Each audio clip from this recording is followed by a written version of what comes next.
নমস্কাৰ এতিয়া বাতৰিলৈ আপোনাক স্বাগতম ষ্টুডিঅ'ত মই প্ৰাঞ্জল দেশৰ প্ৰধানমন্ত্ৰী নৰেন্দ্ৰ মোদীয়ে এক বিশেষ অনুষ্ঠানত অংশগ্ৰহণ কৰিছে আৰু ভাষণ প্ৰদান কৰি আছে আমি পুনপটীয়া সম্প্ৰচাৰত আপোনালোকক লৈ গৈছো समझ बेहतर हो सके इसके लिए प्रयास हो एक बार फिर आप सभी को अपना समय निकालने के लिए मैं बहुत बहुत आभार व्यक्त करता हूं मैं आदरणीय राष्ट्रपति जी का पुनः आभार व्यक्त करता हूं आप सबको बहुत बहुत शुभकामनाएं धन्यवाद आदरणीय प्रधानमंत्री जी आपके अत्यंत भावपूर्ण प्रेरणादायी मार्गदर्शन के लिए हम सब हृदय की गहराइयों से आपका आभार प्रकट करते हैं अब मैं बहुत ही विनम्रता पूर्वक माननीय राष्ट्रपति जी से अनुरोध करता हूं कि वे उद्बोधन के लिए हमारा मार्गदर्शन करें और उन्हीं की प्रेरणा से ये आज सम्मेलन हो रहा है वो हमें पाथेय दें हमारा मार्गदर्शन करें माननीय राष्ट्रपति जी धन्यवाद राष्ट्रीय शिक्षा नीति 2020 पर आयोजित राज्यपालों के इस सम्मेलन में उपस्थित प्रधानमंत्री श्री नरेंद्र मोदी जी केंद्रीय शिक्षा मंत्री श्री रमेश पोखरियाल निशंक जी केंद्रीय शिक्षा राज्य मंत्री श्री संजय धोत्रे जी समस्त राज्यपाल व उपराज्यपाल राज्यों के शिक्षा मंत्रीगण इसरो के पूर्व अध्यक्ष व राष्ट्रीय शिक्षा नीति के प्रमुख शिल्पी डॉक्टर कस्तूरी रंगन जी सभी कुलपति निदेशक व शिक्षाविद यह शिक्षा नीति परामर्शों की अभूतपूर्व और लंबी प्रक्रिया के बाद तैयार की गई है मुझे बताया गया है कि इस नीति के निर्माण में लगभग 2.5 लाख ग्राम पंचायतों 12,500 से अधिक स्थानीय निकायों तथा लगभग 675 जिलों से प्राप्त 2 लाख से अधिक सुझावों को ध्यान में रखा गया है ऐसी राष्ट्रव्यापी तथा विस्तृत भागीदारी के कारण यह शिक्षा नीति सही मायनों में राष्ट्रीय अपेक्षाओं और समाधानों को समाहित करती है यह शिक्षा नीति 21वीं सदी की आवश्यकताओं व आकांक्षाओं के अनुरूप देशवासियों को विशेषकर युवाओं को आगे ले जाने में सक्षम होगी यह केवल एक नीतिगत दस्तावेज नहीं है बल्कि भारत के शिक्षार्थियों एवं नागरिकों की आकांक्षाओं का प्रतिबिंब है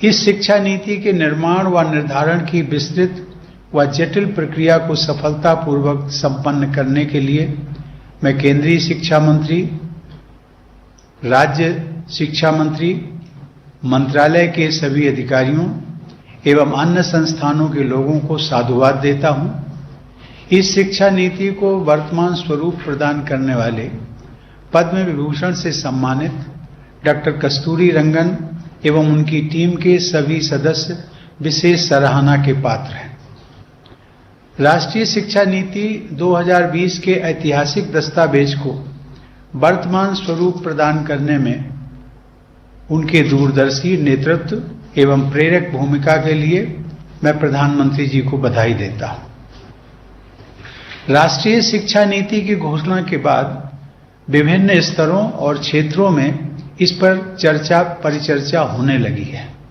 शिक्षाविदों अभिभावकों विद्यार्थियों व सामान्य लोगों ने इस नीति का स्वागत किया है यह कहा जा रहा है कि यदि इस नीति के अनुरूप बदलाव कर लिए जाते हैं तो भारत एक शिक्षा महाशक्ति बन जाएगा इस शिक्षा नीति के क्रियान्वयन में राज्यपालों की महत्वपूर्ण भूमिका होगी वर्तमान में 400 से अधिक राज्य विश्वविद्यालयों तथा उनसे संबद्ध 40,000 से अधिक महाविद्यालयों में 2.5 करोड़ से अधिक विद्यार्थी शिक्षा प्राप्त करते हैं इस दृष्टिकोण से राज्य विश्वविद्यालयों के ऊपर एक विशेष जिम्मेदारी है।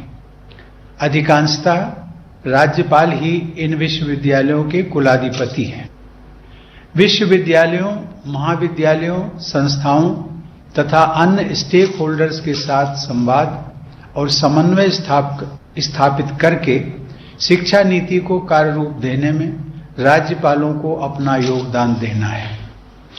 मुझे बताया गया है कि कुछ राज्यों ने वर्चुअल सम्मेलन आदि के माध्यम से शिक्षा नीति के क्रियान्वयन की दिशा में परामर्श प्रारंभ भी कर दिया है। ऐसे सभी प्रयास सराहनीय हैं। सामाजिक न्याय और व्यक्तिगत उन्नति का सबसे प्रभावी माध्यम शिक्षा होती है। समाज के भविष्य को बेहतर बनाने के लिए शिक्षा में निवेश करने से बेहतर अन्य कोई निवेश नहीं हो सकता। 1968 की शिक्षा नीति से लेकर इस शिक्षा नीति तक एक स्वर से निरंतर यह स्पष्ट किया गया है कि केंद्र व राज्य सरकारों को मिलकर सार्वजनिक शिक्षा के क्षेत्र में जीडीपी के 6% निवेश का लक्ष्य रखना चाहिए। 2020 की इस शिक्षा नीति में इस लक्ष्य तक शीघ्रता से पहुंचने की अनुशंसा की गई है। शिक्षण तथा पठन पाठन ऐसा होना चाहिए जो विद्यार्थियों में अन्वेषण, समाधान, तार्किकता व रचनात्मकता विकसित करे और नई जानकारी को आवश्यकतानुसार उपयोग में ला सकने की दक्षता व नई सोच पैदा करे। उन्हें ऐसी शिक्षा दी जाए जो चरित्र निर्माण, नैतिकता, करुणा और संवेदनशीलता का भाव विकसित करे और उन्हें रोजगार योग्य भी बनाए। इस नीति के द्वारा उच्चतर शिक्षा प्रणाली में आमूल बदलाव करते हुए युवाओं को उनकी आकांक्षा व आवश्यकता के अनुरूप शिक्षा प्रदान करने की व्यवस्था की गई है। इस शिक्षा नीति में यह स्पष्ट किया गया है कि सार्वजनिक शिक्षा प्रणाली ही जीवंत लोकतांत्रिक समाज का आधार होती है। अतः सार्वजनिक शिक्षण संस्थानों को मजबूत बनाना अत्यंत आवश्यक है। नई शिक्षा नीति में इस बात पर बल दिया गया है कि हम सबको भारतीय जीवन मूल्यों पर आधारित आधुनिक शिक्षा प्रणाली विकसित करनी है। साथ ही यह भी प्रयास करना है कि सभी को उच्च गुणवत्ता से युक्त शिक्षा प्राप्त हो तथा एक जीवंत व समतामूलक नॉलेज सोसाइटी का निर्माण हो। विद्यार्थियों में मूल अधिकारों, कर्तव्यों और संवैधानिक मूल्यों के प्रति आदर भाव, देश प्रेम तथा बदलते विश्व में अपने दायित्वों के प्रति जागरूकता उत्पन्न करना भी इस शिक्षा प्रणाली का उद्देश्य है। उच्चतर शिक्षा के सभी क्षेत्रों में विशेषकर प्रोफेशनल्स को तैयार करने वाली शिक्षा प्रणाली में सार्वजनिक उद्देश्य और नैतिकता के महत्व पर बहुत बल दिया गया है।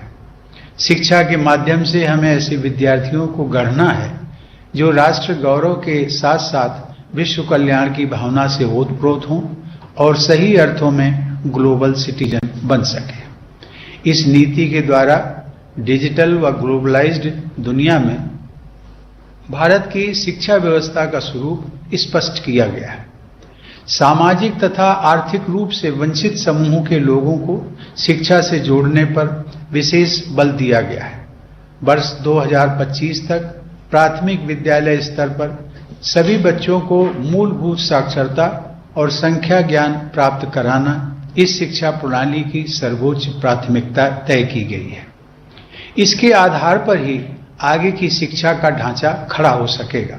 शिक्षा व्यवस्था में किए जा रहे बुनियादी बदलावों में शिक्षकों की केंद्रीय भूमिका रहेगी।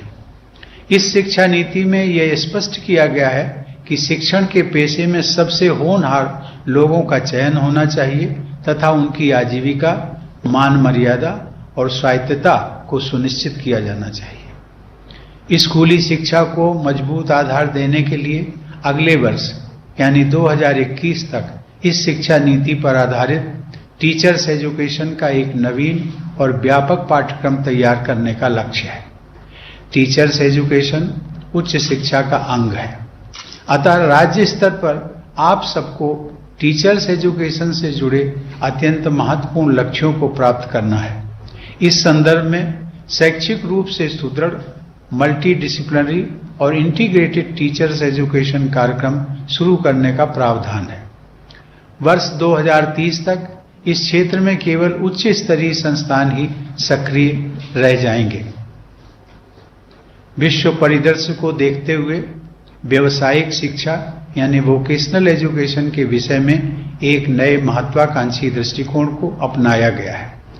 12वीं पंचवर्षीय योजना के आकलन के अनुसार भारत में वर्कफोर्स के 5% से भी कम लोगों ने औपचारिक व्यावसायिक शिक्षा प्राप्त की थी। यह संख्या संयुक्त राज्य अमेरिका में 52%, जर्मनी में 75% और दक्षिण कोरिया में 96% थी।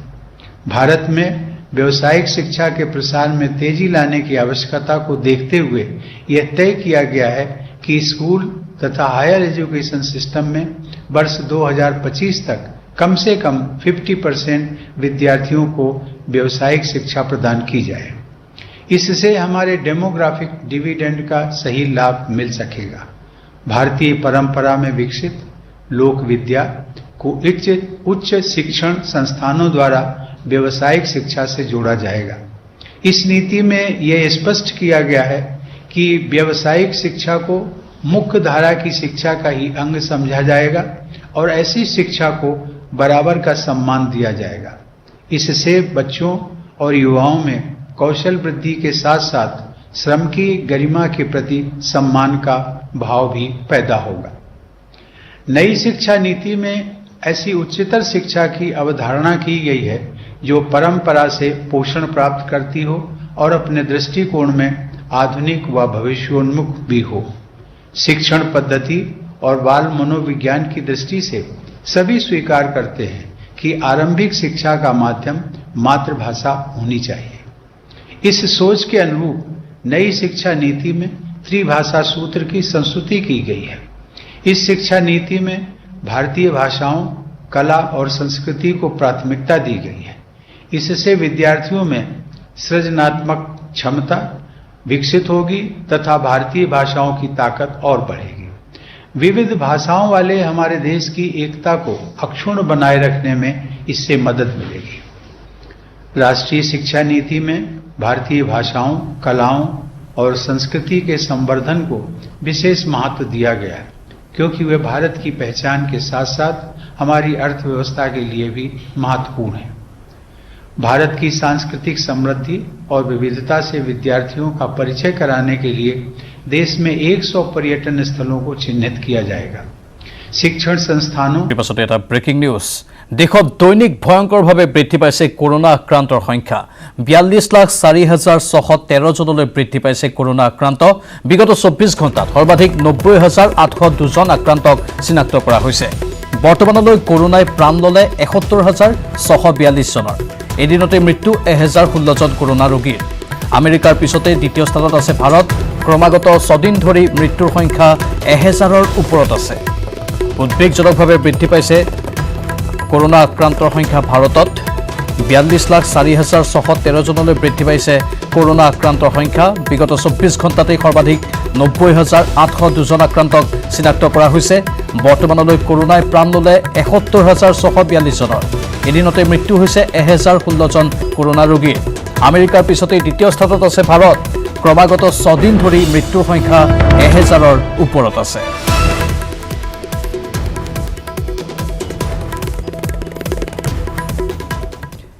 এতিয়া হুৰহুৰাই বাঢ়িছে ৰঙিয়াৰ পুথিমাৰী নৈৰ পানী।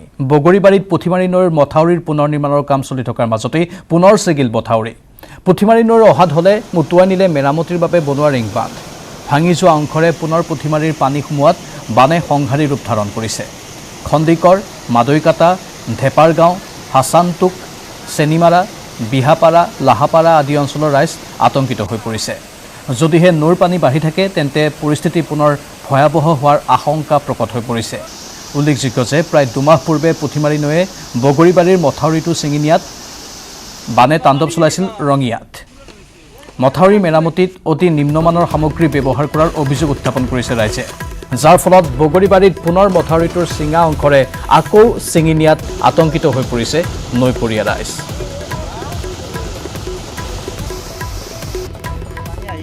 বান্ধটো বৰ্তমান ভাঙি গ'ল। ভাঙি যায় এতিয়া পিছফালে যিখিনি আমাৰ গাঁও আছে, গাঁৱৰ মানুহখিনি প্ৰায় এতিয়া ডুবিব ধৰিছে, কাৰণ তেওঁলোকে এতিয়া শিবিৰ বান্ধিবই যোগাৰ কৰিছে।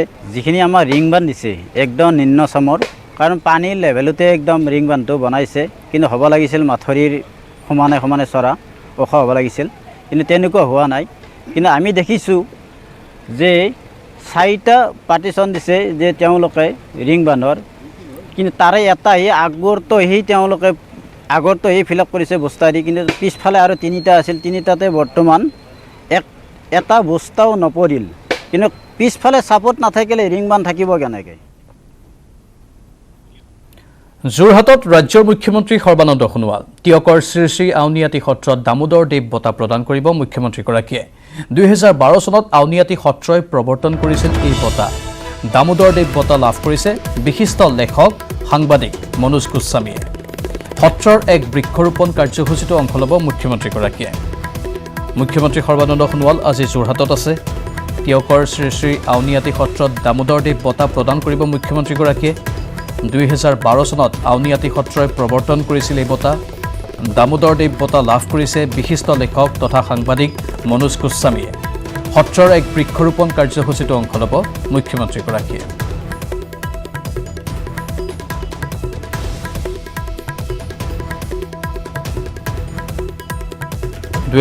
চনতে আউনীআটী সত্ৰই এই বঁটা প্ৰৱৰ্তন কৰিছিল।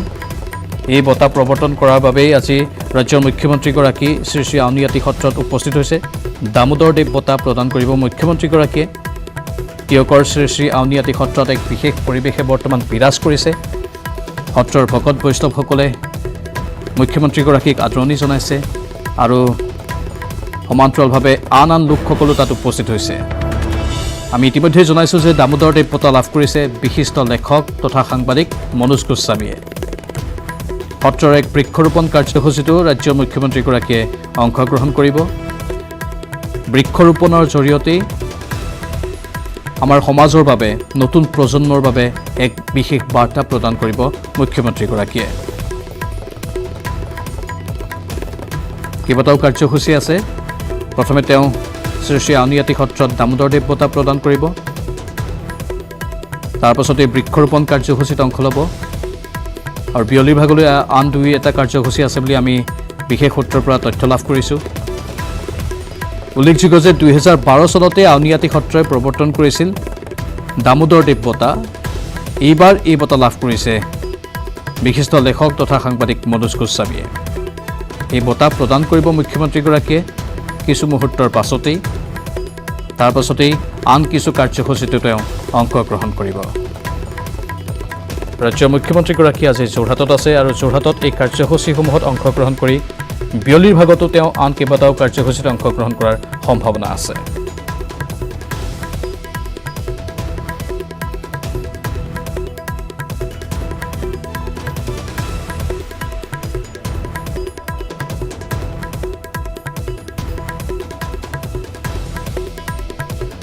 আমি পোনপটীয়া সম্প্ৰচাৰত যাব বিচাৰিছোঁ। আমাৰ সতীৰ্থ সাংবাদিক দিগন্ত হাজৰিকা লাইভত আছে। দিগন্ত, আপোনাৰ কাষলৈ গৈছোঁ।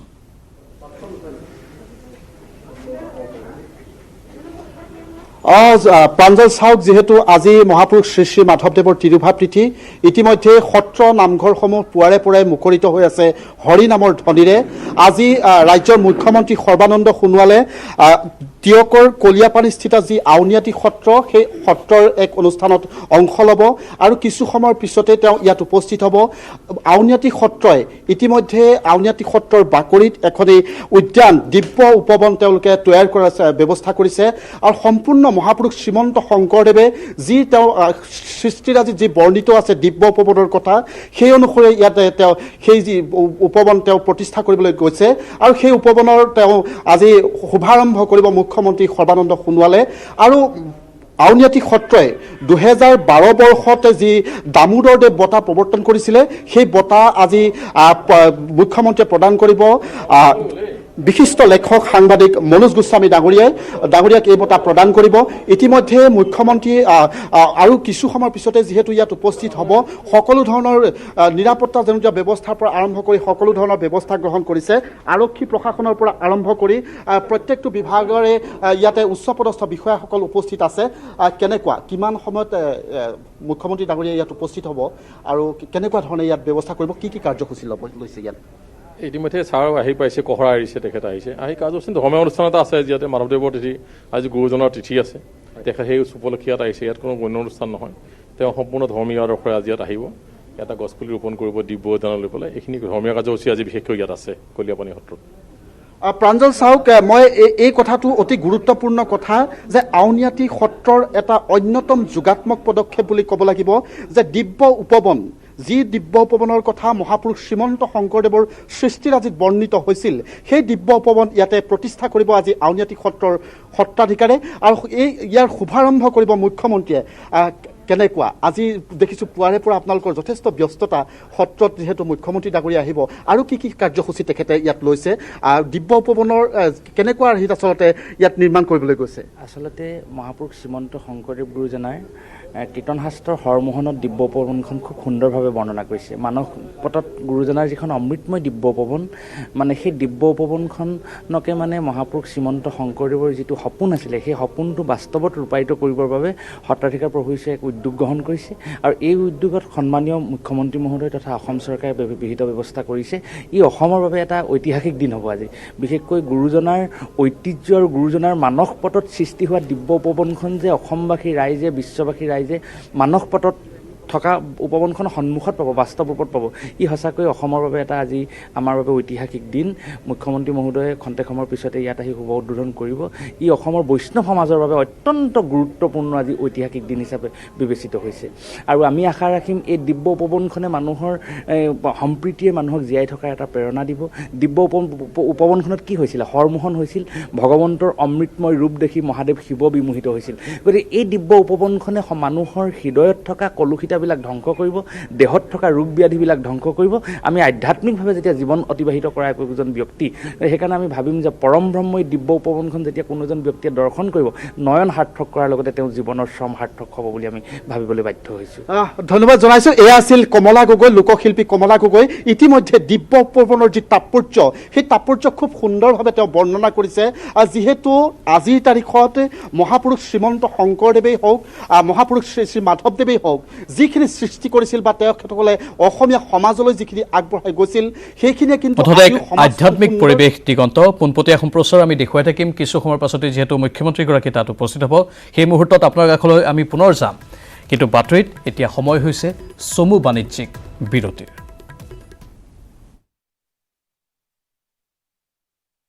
চুৰিয়া চিমেণ্ট ব্যৱহাৰ কৰিলে ঘৰ 50% অধিক মজবুত হয়। আপোনাৰ ঘৰ অটুট হ'লে হ'ব অটুট অসম। চুৰিয়া চিমেণ্ট, অটুট ঘৰ, অটুট অসম।